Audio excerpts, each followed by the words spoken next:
Dengue জ্বরের কারণে সাধারণত আমাদের শরীরের প্লাটিলেট অনেকটাই কমে যায়। এই কমে যাওয়া প্লাটিলেট বৃদ্ধি করার জন্য যতগুলো মেডিসিন আছে তার মধ্যে উল্লেখযোগ্য একটি মেডিসিন হচ্ছে কারিকা পাপায়া লিফ এক্সট্রাক্ট। আজকে আমরা এটি সম্পর্কে আলোচনা করব। আশা করছি ভিডিওটি শেষ পর্যন্ত আপনাকে পাবো। কি, কেন, কিভাবে, কতটুকু পরিমাণ ব্যবহার করা উচিত ইত্যাদি সম্পর্কে বিস্তারিত আলোচনা থাকছে এই ভিডিওতে। আশা করছি শেষ পর্যন্ত আপনাকে পাবো। আপনারা দেখছেন মেড রিভিউ মানে মেডিসিন রিভিউ। মেডিসিন সংক্রান্ত আলোচনা নিয়মিত পেতে চ্যানেলটি সাবস্ক্রাইব করতে পারেন। আজকে যেটি সম্পর্কে আলোচনা করছি এটি হচ্ছে পাপাইয়া ক্যাপসুল। এটি ইবনে সিনা ফার্মাসিউটিক্যাল লিমিটেড প্রস্তুত করে থাকে। প্রতিটি ক্যাপসুলের দাম 15 টাকা, এক পাতার দাম 150 টাকা, এক বক্সের দাম 300 টাকা।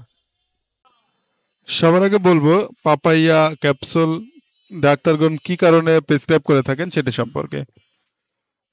পাপায়া সাধারণত যেসব রোগসমূহে নির্দেশিত তা হচ্ছে থ্রাম্বোসাইটোপেনিয়া অর্থাৎ প্লাটিলেট সংখ্যা কমে যাওয়া, যা ডেঙ্গু জ্বর দ্বারা উদ্ভূত। থ্রাম্বোসাইটোপেনিয়া অর্থাৎ প্লাটিলেট কমে যাওয়া, যা কেমোথেরাপি হতে সংঘটিত। এছাড়া আরও অন্যান্য যেসব ক্ষেত্রে পাপাইয়া ক্যাপসুলটি খাওয়ার নির্দেশনা দেওয়া হয় তা হচ্ছে খাবারের রুচি বাড়ায়, হজমে সহায়ক, কোষ্ঠকাঠিন্য দূর করে, পাকস্থলী ও কোলনের প্রদাহ কমায়, যকৃৎ পরিষ্কার রাখে, রোগ প্রতিরোধ ক্ষমতা বৃদ্ধি করে, ব্রণ দূর করে, সুস্বাস্থ্য ও সুন্দর ত্বক নিশ্চিত করে। এছাড়াও মাসিকের ব্যথা দূরীকরণে এর ব্যাপক কার্যকারিতা রয়েছে। পাপাইয়া মূলত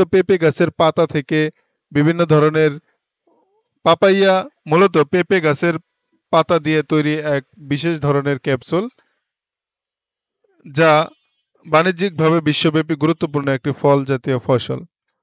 প্রচুর গবেষণা হয়েছে এই উদ্ভিদটির বিভিন্ন অংশের কার্যকারিতা নিয়ে, যেমন পাতা, ফল, ফলের খোসা, বীজ, কাণ্ড, মূল ও তরুক্ষীরে। বিবেচনা করা হয় যে পেঁপে পাতা নন টক্সিক, কারণ এর লিথাল ডোজ হচ্ছে 15 গ্রাম। ইঁদুরের উপর প্রি ক্লিনিক্যাল স্টাডিতে দেখা গিয়েছে পেঁপে পাতার গুঁড়া রক্তের প্লাটিলেট বাড়ানোয় উৎসাহবাঞ্ছক কার্যকারিতা দেখায়। সাম্প্রতিক কালের ইন ভিট্রো ল্যাবরেটরি গবেষণা দেখা দিয়েছে কারিকা পাপায়া লিফ এক্সট্রাক্ট উল্লেখযোগ্যভাবে হেমোলাইসিস বন্ধ করে এর মেমব্রেন স্টাবিলাইজিং সামর্থ্যের মাধ্যমে। এখন এটির ডোজ সম্পর্কে বলছি। যারা প্রাপ্তবয়স্ক রয়েছে তাদের ক্ষেত্রে ক্যাপসুল সেবনের ক্ষেত্রে দিনে 1টি থেকে 2টি অথবা ডাক্তারের পরামর্শ অনুযায়ী ডোজ নির্ধারণ করা যেতে পারে।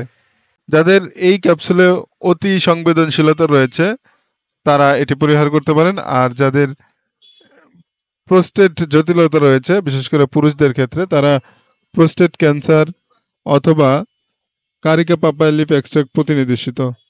যেহেতু এতে করে আয়রনের শোষণ বাড়ে, অতিরিক্ত আয়রন অক্সিডেটিভ স্ট্রেস বাড়াতে পারে, বিশেষ করে বয়স্ক পুরুষদের ক্ষেত্রে।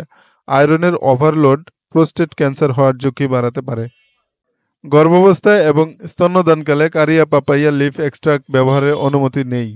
অর্থাৎ যারা গর্ভবতী রয়েছেন অথবা স্তন্যদানকালে এটি সেবন করা থেকে বিরত থাকতে হবে।